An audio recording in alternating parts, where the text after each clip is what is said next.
Bonjour à tous et bienvenue chez Lucas Smart. Alors aujourd'hui, une petite vidéo un peu spéciale. Je me situe actuellement dans l'aéroport d'Orly où je vais me diriger dans une destination inconnue, donc je ne sais pas où je vais embarquer et je vais vous faire découvrir au fur et à mesure du voyage où est-ce que je vais embarquer. Donc, toute l'équipe, salut.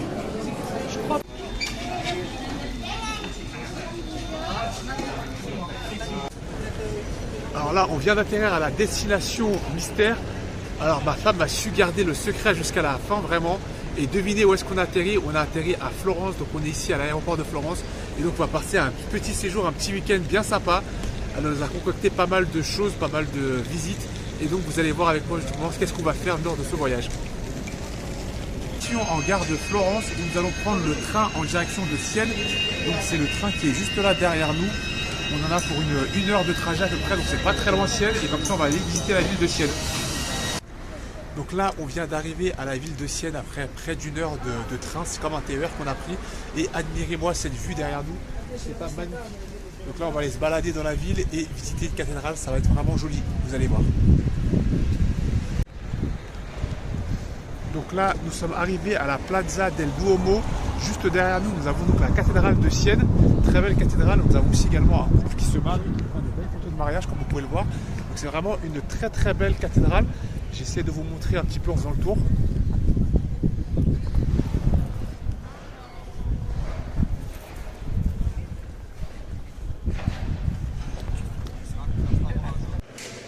Donc là, on se situe à l'intérieur de la cathédrale de Sienne.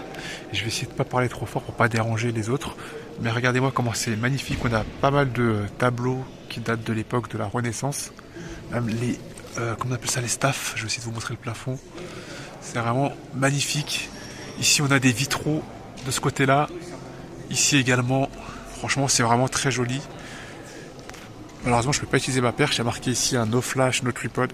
Donc, pas de perche. Donc, vous ne me verrez pas sur cette vidéo. Mais c'est vraiment très joli comme lieu, comme monument. C'est magnifique. Je ne sais pas ce que c'est que là-bas. Est-ce que c'est un Christ qui est tout au fond? J'essaie de zoomer. Je ne sais pas ce que c'est, mais c'est vraiment très beau en tout cas.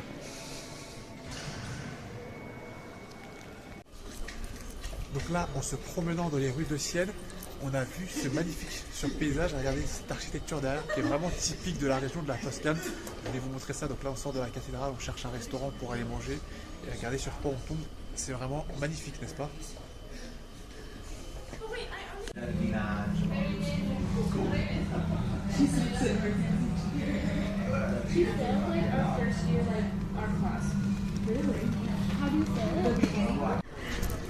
Donc là, on se situe toujours à Sienne, au niveau de la Piazza del Campio.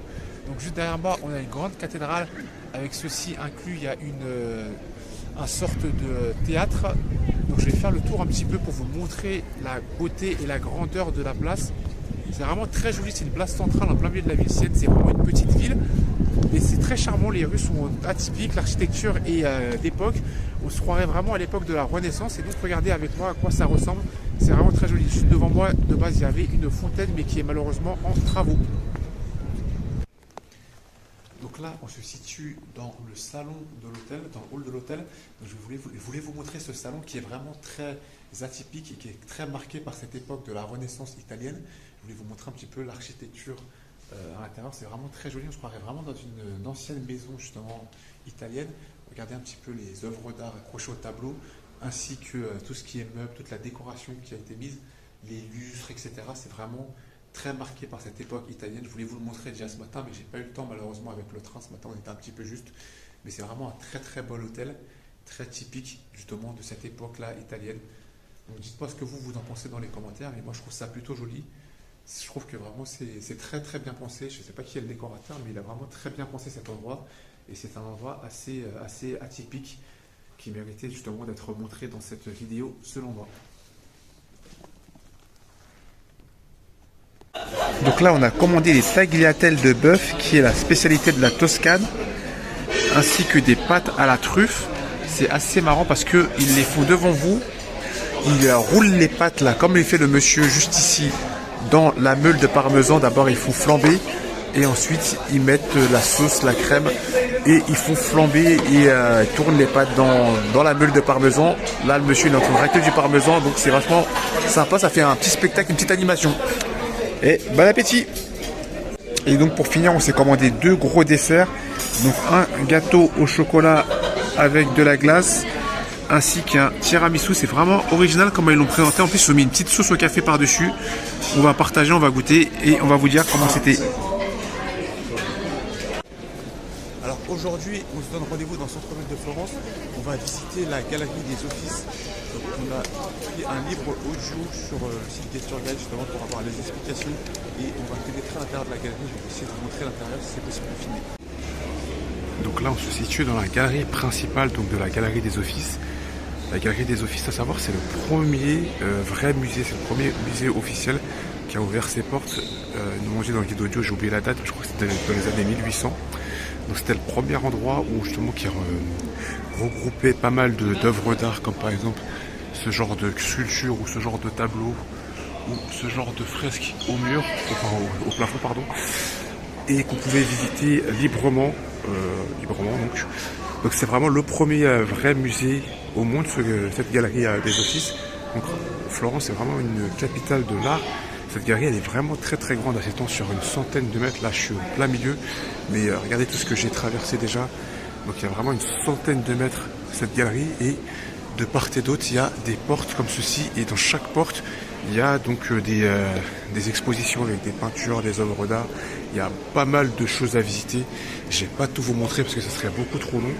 Je vais vous montrer juste une seule pièce pour que vous ayez un petit peu un aperçu, une idée de ce qu'on peut y découvrir dans cette galerie. Donc il y a pas mal de halls, les pièces qui communiquent entre eux et chaque pièce il y a son guide audio qui est associé. On voit par exemple ici la A14 qui a marqué. Donc du coup on a la plus petite guide audio pour la pièce A14. Donc il y a pas mal de pièces. Et après, nos vidéos. Bon, j'ai été interrompu, on m'a interdit de filmer. Donc c'est tout ça pour vous dire que voilà, il y a pas mal de pièces où il y a pas mal de galeries où vous pouvez visiter pas mal d'œuvres d'art. Donc je vais éviter de filmer pour ne pas me faire sortir. Mais voilà. Alors là, juste devant, depuis la galerie, nous pouvons observer le pont Vecchio. Comme vous pouvez voir avec son architecture très singulière, avec ces petites maisonnettes qui dépassent du pont de différentes couleurs. Donc c'est un pont qu'on va visiter tout à l'heure, mais c'est vraiment très très joli en termes d'architecture. Là je ne peux pas tout vous montrer à cause de la vitre malheureusement, mais comme vous voyez, regardez, il y a des façades de maisons de toutes les couleurs. Je trouve que c'est vraiment très original, très typique de la région de Florence et c'est très très joli. Donc on va visiter tout ça après. Donc là on se situe sur le Ponte Vecchio que je vous avais montré depuis la fenêtre de la galerie des offices. Donc pour une fois c'est vraiment très joli. Quelques petites boutiques comme ça. C'est vraiment un truc de luxe de Florence. C'est vraiment une place centrale à visiter. Surtout que les façades elles sont très jolies avec leur architecture locale et les couleurs. C'est vraiment un joli endroit à visiter. Donc là on se situe toujours sur le Ponte Vecchio qui permet de traverser la rivière Arno. Donc comme je vous en parlais tout à l'heure, vous voyez l'architecture juste derrière, c'est vraiment magnifique.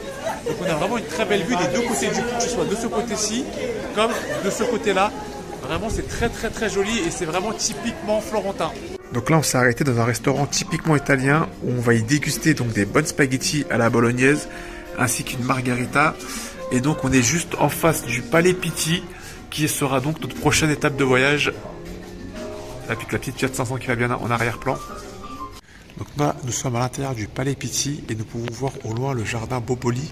Malheureusement, il pleut, mais regardez comment c'est joli depuis où on est. Donc là, on sort des Palais Pitti. Malheureusement, j'ai pas pu vous filmer l'intérieur, c'était interdit de filmer, donc j'ai pas pu prendre de photos ni de vidéos.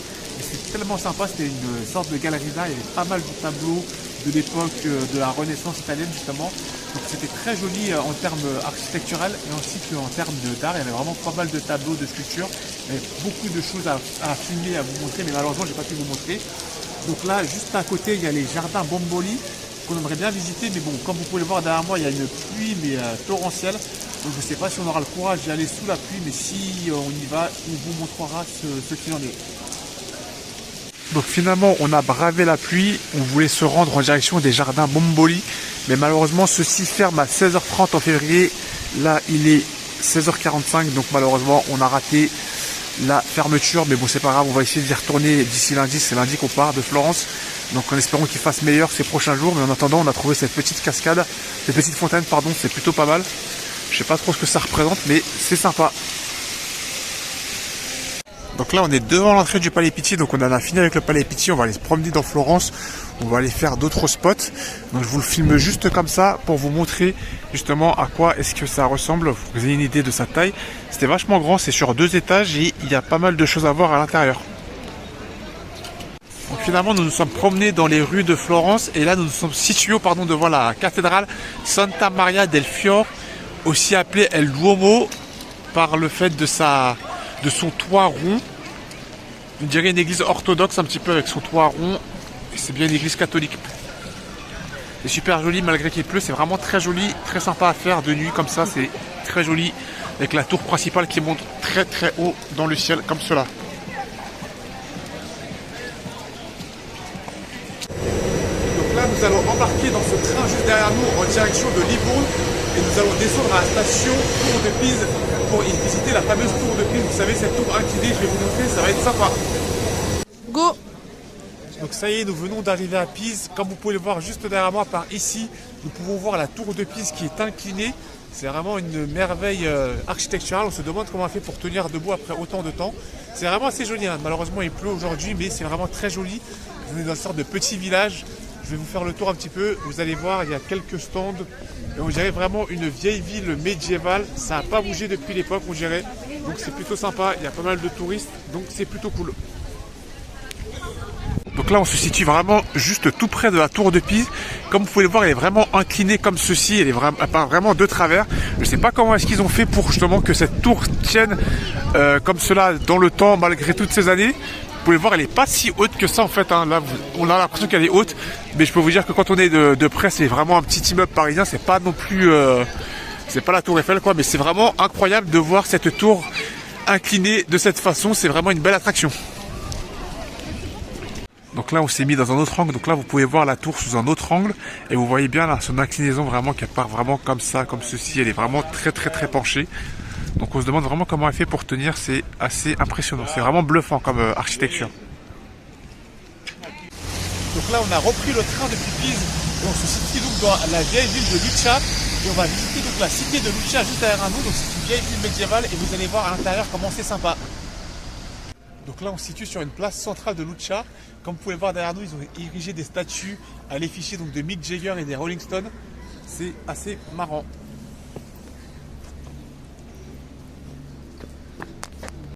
Alors là, ça ressemble plus à grand chose parce qu'on a commencé, mais là on est en train de déguster une buccellato dolce, qui est une spécialité de Lucca. Franchement, si vous venez dans le coin, c'est quelque chose à goûter. Je vous recommande fortement. Donc là, on se situe sur la place centrale de Lucca, donc la Piazza San Michele. Donc juste derrière moi, on a cette très belle église de l'époque de la Renaissance italienne. Et je vais vous faire un peu le tour avec vous pour vous montrer comment c'est joli. C'est vraiment une belle place, c'est vraiment une place piétonne. Les voitures n'y sont pas admises et c'est très joli à visiter.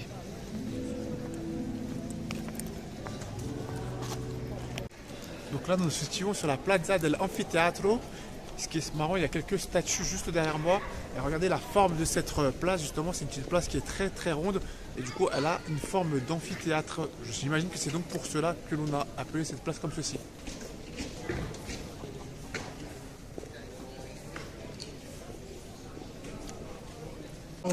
Enfin, je suis tombé là-dessus. J'ai fait je ne sais combien de restaurants pour enfin tomber sur un vrai tiramisu à la part comme ceci et non pas une coupe. Oh là là, on va se régaler. Donc là, nous nous situons sur la place Santa Maria Novella, qui est une place centrale de Florence. C'est une très belle place. Je voulais vous la montrer avant, mais il faisait extrêmement moche, il y avait de la pluie, donc c'était pas intéressant. Mais là, sous ce beau temps, c'est plutôt pas mal à voir. Regardez comment c'est situé.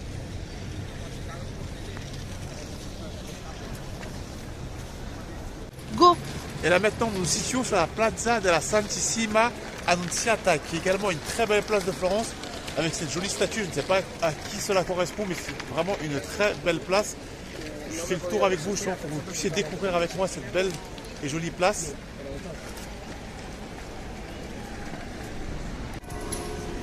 Donc nous sommes toujours sur la grande place. Donc nous avons visité juste derrière nous le musée archéologique.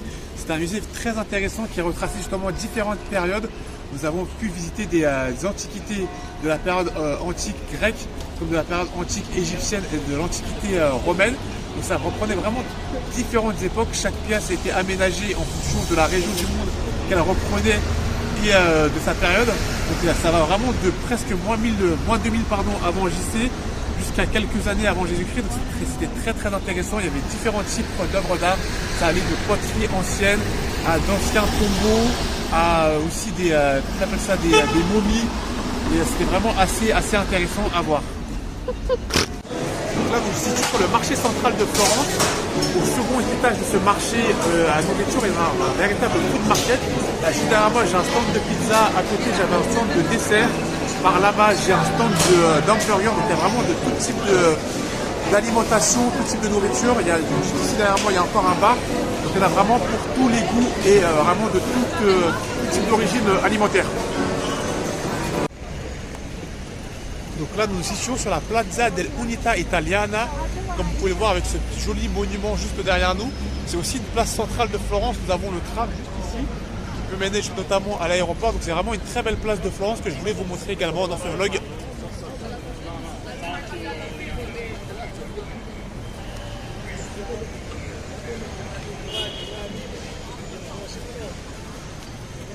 Donc là, on se situe dans la plus vieille officine de Florence. Donc c'est vraiment une officine artisanale où, comme vous pouvez le voir, il y a des fleurs séchées.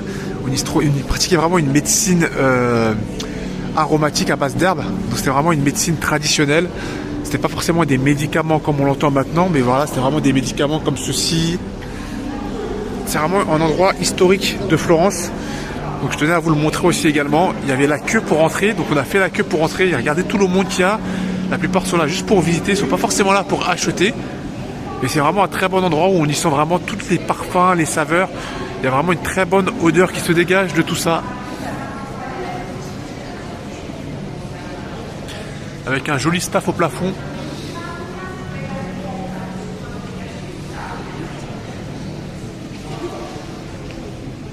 Donc c'est un véritable lieu historique.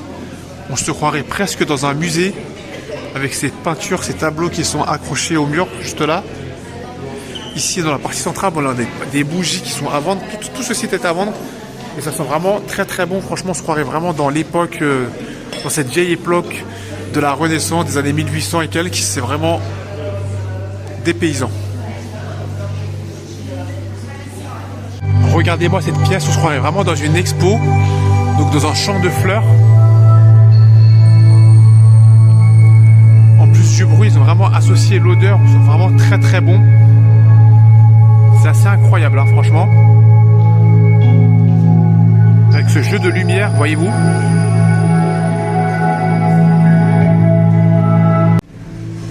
Ici, par exemple, on se croirait vraiment dans une église avec toutes ces peintures au mur. Et cette fenêtre qui ressemble un petit peu à un vitrail.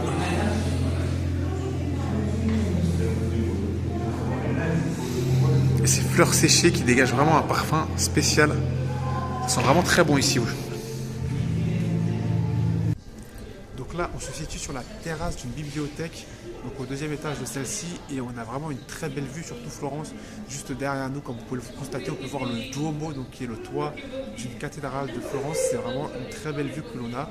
Plus de ça, on a de la chance, c'est qu'il y a un petit peu de soleil, donc je vous montre un petit peu la vue qu'on a. C'est vraiment magnifique, c'est vraiment une des plus belles vues de Florence. Et voilà, c'est ainsi que se termine notre voyage. Donc là, nous nous situons à nouveau devant l'aéroport de Florence. Il est 17h et quelques. Notre avion nous attend pour 19h30 pour rentrer sur Paris. Donc c'était vraiment un voyage enrichissant. Je retiendrai surtout la galerie des Offices où j'ai appris pas mal de choses, notamment sur Michelangelo, Léonard de Vinci et Botticelli, qui étaient tous les trois donc, originaires de la région de Florence, qui sont donc des artistes de la région. Donc c'est vraiment un voyage qui m'a enrichi culturellement.